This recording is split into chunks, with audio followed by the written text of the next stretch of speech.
So here's a question for you. I know your kids are young, but if your kids were to ask you to explain, Dad, why is there a work stoppage going on? How would you explain it to them? Well, certainly we're at the point where, it is officially a work stoppage. We're not missing games or anything, but I think my son loves baseball. So, to him, I would say, it's a little bit more complicated than just a game. It is a business. To build these big, beautiful stadiums, to sign these players, to all the pieces, all the wheels that have to go in motion are part of the business in the game. And that's negotiated by the players in a sense against the owners in order to get a deal through what's called collective bargaining. So, again, we have history. Our players unionized back in the 60s. And once they did that, it gave them a lot of leverage to negotiate and to get a lot of the great things that I myself have been able to attribute to playing this game. Yeah, and Andrew, during these periods that you've been involved in, it's categorized or classified as labor peace. So did you feel that way going through it, that it was important to try to figure out a way to accomplish all that's been done in the last 2 decades to have peace? Or was that something that, you kind of weren't sure what the repercussions that you might kind of pay later? I mean, how has that peace been in your mind? Yeah, absolutely.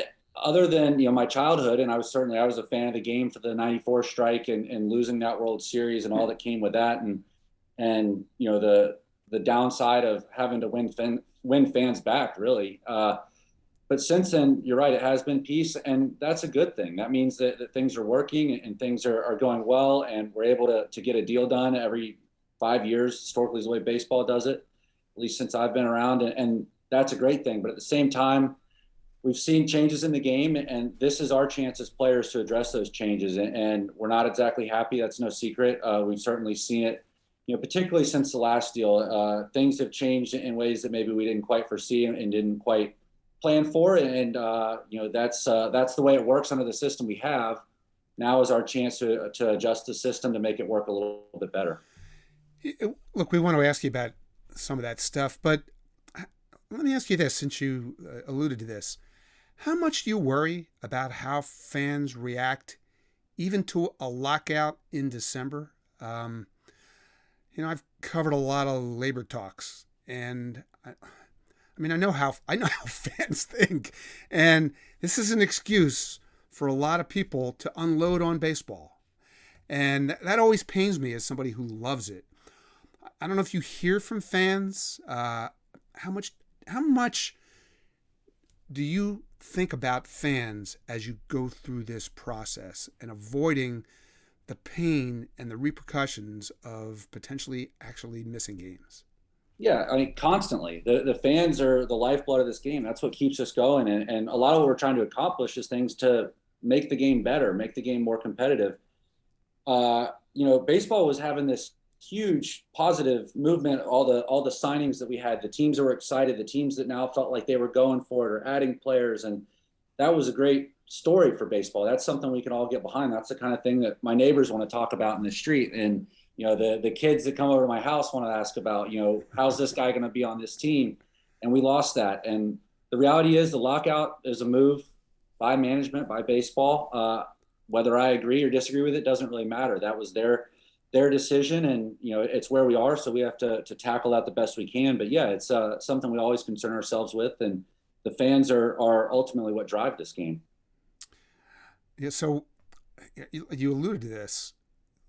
In the days leading up to the lockout deadline, we saw more than $2 billion committed to free agents. It felt kind of ironic. Obviously, there's a lot of money in baseball, and obviously a lot of that money is going to players. So how would you explain what players have an issue with?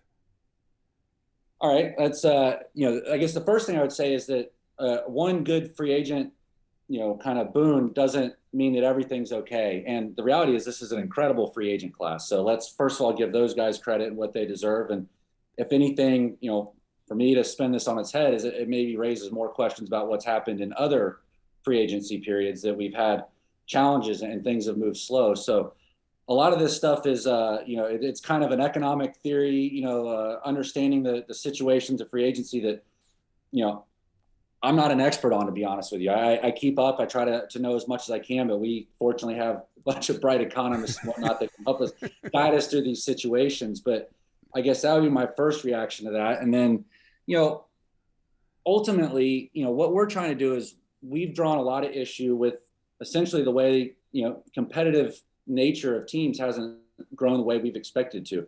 Every player steps on the field every single day. Shoot, every player right now is working out, competing, trying to be better and try and help themselves and their team win games next year. And we think that a lot of the issues maybe with, you want to talk about free agency, are drawn back to not enough teams. And the reality is, I think every team, but too many teams not attempting to compete at that moment in time for that year, or even in a lot of cases for multiple years. So I think we look to address a lot of that stuff. There's certainly a lot of moving pieces and how we accomplish that. But right now, maybe the system that's in place is starting to be exploited by, teams in certain situations in order to kind of elongate these rebuilding sessions. And that's not good for the game of baseball. And, not good for fans. Fans want to go out and see a competitive product every night. And that's what we want to sell to them is, the best version of baseball, no matter where they catch a game, no matter what time of year. Well, and Andrew, a lot of this comes through leadership, and certainly you've taken a lead role, executive subcommittee.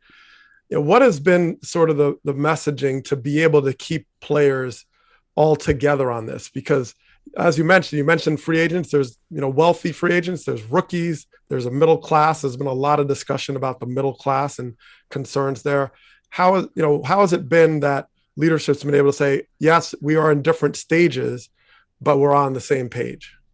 Yeah, I think, not to call you old, but communication is key. And I'm sure that's been preached to you, but we're lucky. You can call them old. It's fine. All right. Yeah, no problem. We're lucky in this day and age. I've seen it through my career. The technology is something that's in our favor. The ability for guys to communicate through text message and FaceTime and group chats and social media and stuff like podcasts. And that will allow us to get our message to everybody and make sure everybody is involved and therefore able to understand, why this piece needs to move this direction, or why we're fighting for this. Because the reality is all of our proposals are meant to help every player in every class, in every situation, in every position. And a lot of times it may not seem as straightforward as others. And we have to be able to communicate that to guys so that they understand that, hey, this is the big picture. This is why this moving piece affects this piece. And the reality is that's exactly it. We're looking to address every class of player in every situation and improve upon what they have now. Well, and Andrew, just, with respect to that, being able to accomplish that, what I noticed that was impressive to me is your executive subcommittee, a lot of the leaderships, these are tremendous players, Max Scherzer, Francisco Lindor, Garrett Cole.